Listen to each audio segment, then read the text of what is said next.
প্রচুর সাধারণ মানুষ যারা এখান থেকে যাতায়াত করছিলেন, দুটো বাস আটকে রয়েছে, বাস থেকে যাত্রীরা নেমে পড়েছেন, তারা পর্যন্ত এখানে কোনোভাবে কিন্তু এই ব্যারিকেড সেখান থেকে বিক্ষোভের সঞ্চার হচ্ছে। যারা এই চত্বরে আটকে রয়েছেন তাদের দু একজনের সঙ্গে কথা বলবো। আপনারা কি ওপারে যাওয়ার চেষ্টা করছেন?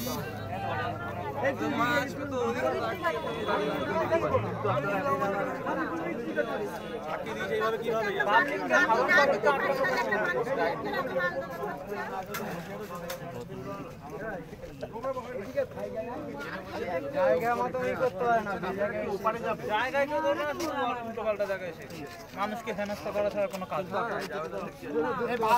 ভালো মানুষের কাজ কাম রাস্তায় অবরোধ করে দিচ্ছে। ভালো মানুষগুলো যারা রয়েছেন তারা ওপারে নাজাটের দিকে একজন মারা গেছেন, তার বাড়িতে যেতে চাই। আরে ঘোষপুর আমাদের মেয়ে তো বাস যেখানে মারা গেছে সেখানে আমরা যাবো, বাস কুটি যাব নিয়ে চলে গেছে, ওখানে কোনো বাস নেই, কই না ইনভয়েস লেখা আছে, মোরা মৃত্যু বাড়ি যাওয়া যাবে না, এটা পোষাতে না এখানে। এটা বিচার আছে এখানে। এখন চুরি করে বসে আছে, বিক্ষুব্ধ হচ্ছেন, কিন্তু এখনো পর্যন্ত পরিচয় এখানে শিক্ষিত মানুষ এটা মোরা বাড়ি যাচ্ছে না। আমি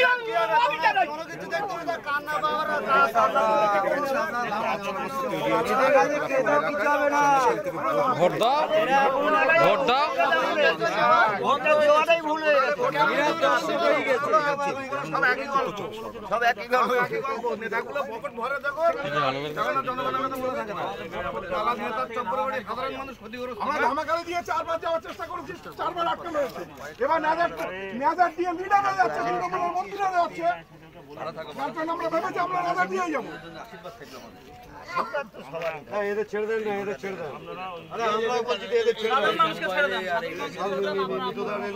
ওনাদের তো ছেড়ে দেন আপনারা,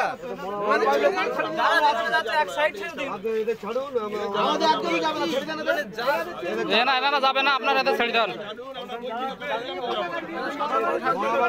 ছাড়েন আমরা